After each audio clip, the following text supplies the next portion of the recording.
When a recruiter is going to look for someone, they're told, hey, I want you to find somebody and don't even bring them to me if they don't have at least these 5 or 6 things.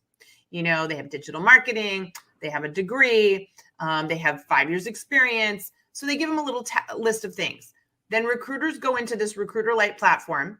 They type in that in a search and out it goes and it brings back all the people. Now, what did we say? There's 840 million people and counting on LinkedIn. So how does it determine who are the first 50 people I'm going to see? Because those are probably the only 50 I'm going to look at. Again, it looks and says, well, of the things they were searching on, how much of that did you have in your profile? And did you have that like in your headline and in your about section and in your work history? And so it's called weighting the profile, right? It's got to figure out who seems most relevant. So if you learn nothing else today, you now understand how you get found by recruiters.